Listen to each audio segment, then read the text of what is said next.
Look at this graph. As successive Reform Acts were passed in the 19th century, more and more citizens gained the right to vote. So clearly progress.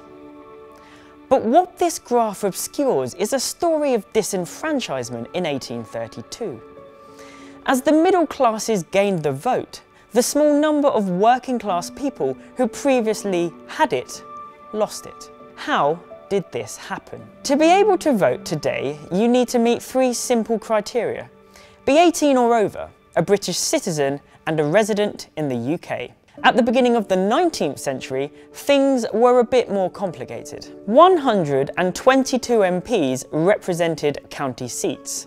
Here, to vote you needed to own property valued at 40 shillings or more a year. To put it into perspective, 40 shillings in 1830 is equivalent to £122 today.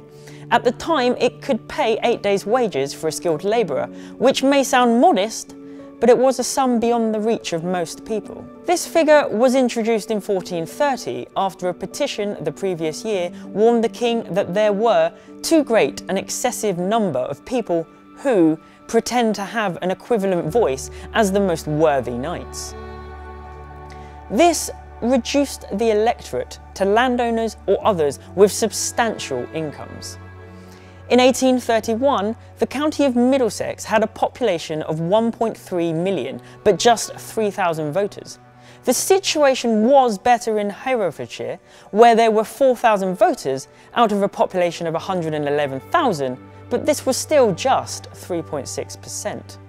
The situation was worse in Scotland and Ireland. In Scotland, the 40 shillings was revalued in line with inflation, meaning the number of voters tended to be even smaller. And in Ireland, the 40 shilling franchise had been increased to £10, far beyond the reach of most people. The situation was even more complicated when it came to the boroughs, which sent 532 MPs to Parliament. Boroughs elected their MPs in one of 5 ways: by Scott and Lot, Potwalloper, Corporation, Freeman, or Burgage franchises. Let's break this down. A Scot is a local tax. A lot is your share or portion. So a Scot and Lot is your share of a tax, and if you paid your Scot, you had a vote. Westminster was a large and unruly Scot and Lot borough with 17,000 voters. This made elections harder to control and actually more open and democratic. However, not all Scot and Lot boroughs were like this. Tregornie in Cornwall had just 260 voters in 1831. If you didn't receive any poor relief and owned a hearth on which to wallop your pot, you were doing quite well for yourself, and so were allowed to vote in Potwalloper boroughs. In Tiverton, the town corporation, 25 unelected men elected their MPs. The other 9,000 residents didn't have a vote.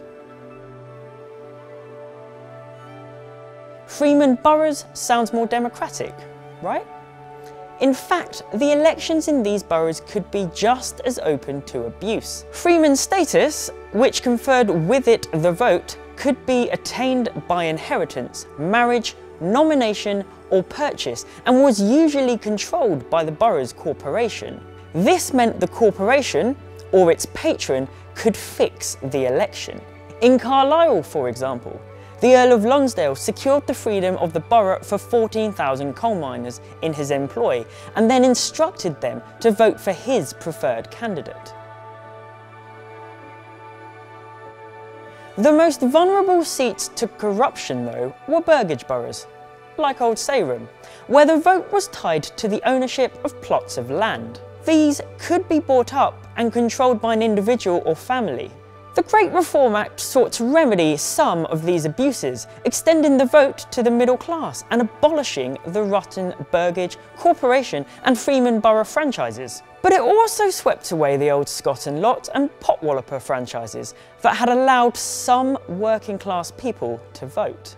Instead, a new £10 property qualification was introduced for all boroughs, effectively pricing out working class people from voting. Working class people were then only gradually readmitted to the political community on the basis of their respectability, which is a nice way of saying when the political and social elites felt they would use their vote wisely. In 1867, the vote was extended to respectable members of the working class, and in 1918 to respectable women over the age of 30.